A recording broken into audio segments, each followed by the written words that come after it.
Welcome to today's Catholic Daily Readings from Christus Dominus Bread of Life. A reading from the book of Deuteronomy. And so Moses went and spoke all these words to all of Israel, saying to them, Today I am 120 years old. I am not able to go out and return any longer, especially since the Lord has also said to me, You shall not cross this Jordan. Therefore the Lord your God will go across before you. He himself will abolish all these nations in your sight, and you shall possess them. And this man Joshua will go across before you, just as the Lord has spoken. And the Lord will do to them just as he did to Sihon and Og, the kings of the Amorites, and to their land, and he will wipe them away. Therefore, when the Lord will have delivered these to you also, you shall act similarly toward them, just as I have instructed you. Be strengthened and courageous. Do not be afraid and do not dread their face. For the Lord your God himself is your leader, and he will neither dismiss you nor abandon you. Then Moses called Joshua, and in the sight of all Israel he said to him, Be strengthened and be steadfast. For you shall lead this people into the land which the Lord swore that he would give to their fathers, and they shall possess it. And the Lord, who is your leader, he himself will be with you. He will not abandon you nor forsake you. Do not be afraid and do not be terrified.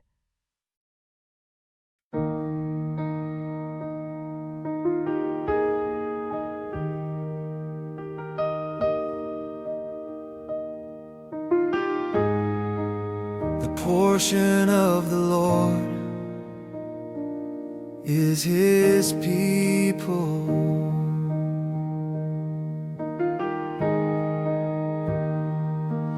For I will sing the Lord's renown. Oh, proclaim the greatness of our God. The rock, how faultless are his deeds, how right all his ways. The portion of the Lord is his people.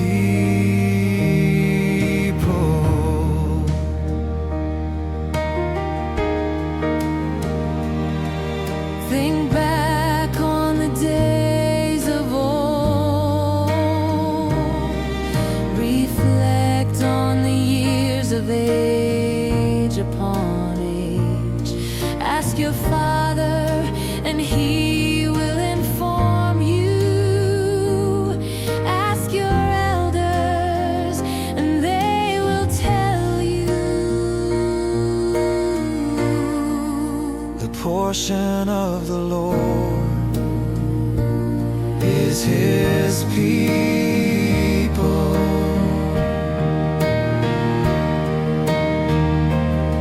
When the Most High assigned the nations their heritage, when he parceled out the descendants of Adam, he set up the boundaries of the peoples after the number of the sons of Israel.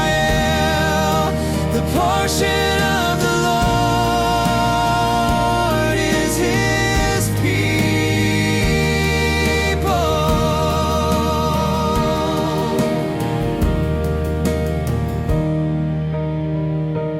While the Lord's own portion was Jacob, his hereditary share was Israel. The Lord alone was their leader. No strange God was with him. The portion of the Lord is his people.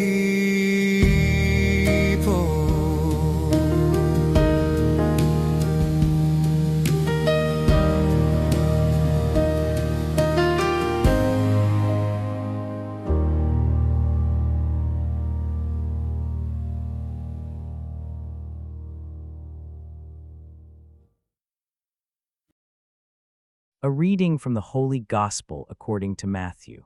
At that hour, the disciples approached Jesus, saying, "Who then is greater in the kingdom of heaven?" And Jesus, calling to himself a little child, placed him in their midst and said, "Amen, I say to you, unless you change and become like little children, you shall not enter into the kingdom of heaven. Therefore, whoever will have humbled himself like this little child, such a one is greater in the kingdom of heaven. And whoever shall accept one such little child in my name accepts me. See to it that you do not despise one of these little ones. For I say to you that their angels in heaven continually look upon the face of my Father, who is in heaven. What do you think? If a man has 100 sheep, and one of them has gone astray, does he not leave the 99 in the mountains, and go out to seek what has gone astray? And if he should happen to find it, amen, I say to you, that he rejoices over it more than over the 99 which did not go astray.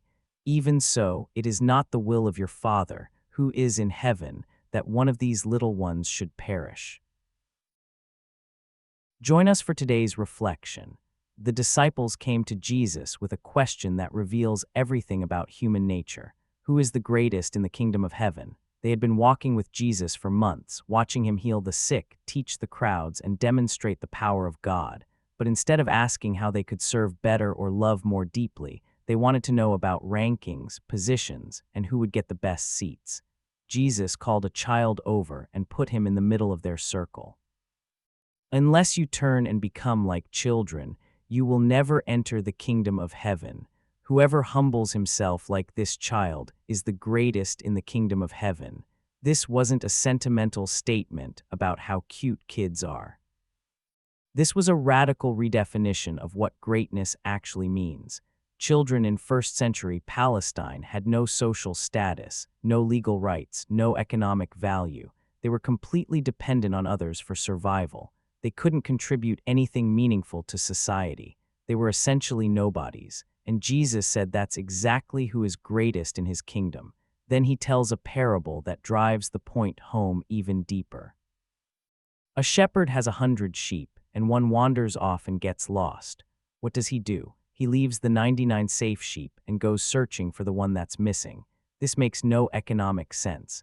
Why risk losing 99 sheep to save one? Why focus on the failure instead of celebrating the success? Any reasonable business advisor would say cut your losses and move on. But God's economy operates on completely different principles than human logic. The lost sheep represents exactly the kind of person the disciples were ignoring in their quest for greatness. The unimportant people, the ones who don't contribute much, the ones who cause problems, the ones who wander off when they should stay with the group. In human kingdoms, these people are expendable. In God's kingdom, they're worth leaving everything else to find. Moses understood this when he prepared to hand over leadership to Joshua. He didn't give a speech about how Israel deserved God's care because they were such impressive people. Instead, he reminded them that their entire identity was based on God's faithfulness, not their own achievements. The Lord your God himself will cross over before you. He will destroy these nations before you, and you will drive them out. Be strong and courageous. Do not be afraid or terrified because of them, for the Lord your God goes with you. He will never leave you nor forsake you. Israel's success wouldn't come from their military strategy, their superior numbers, or their natural abilities. It would come from God's commitment to them, even when they acted like lost sheep wandering away from his protection. This is what makes Jesus' teaching so challenging for us today.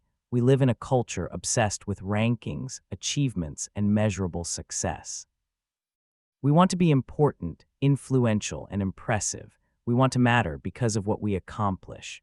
Jesus says the people who matter most are the ones who can't accomplish anything impressive at all. The children who have nothing to contribute. The lost sheep who cause problems for everyone else. The little ones who are easy to overlook and dismiss. See that you do not despise one of these little ones. For I tell you that their angels in heaven always see the face of my Father in heaven. Every person the world considers unimportant has angels who stand in God's presence representing them. Every lost sheep has the full attention of the Good Shepherd. Every child who seems insignificant is precious enough that Jesus would die to save them. This completely reverses our natural priorities. Instead of focusing on impressing the important people, we should be caring for the unimportant ones. Instead of building our reputation with the successful crowd, we should be seeking the lost sheep everyone else has written off. Instead of competing for greatness, we should be competing to serve the people nobody else wants to serve. Moses handed over leadership to Joshua not because Joshua was the most impressive candidate, but because God had chosen him and would be with him. The greatness wouldn't come from Joshua's abilities, but from God's presence. Jesus puts a child in the center of the disciples' ambition, not because children are naturally good, but because they represent complete dependence on someone else's care. The lost sheep gets the shepherd's full attention not because it earns special treatment, but because love goes after what is missing, not what is safely accounted for.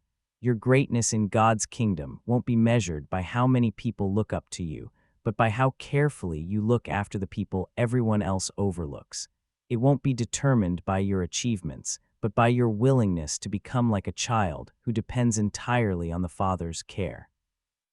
It won't be calculated by your success rate, but by your commitment to search for the lost sheep that nobody else bothers to miss. That's the kind of greatness that gets angels' attention and makes the Father in heaven rejoice.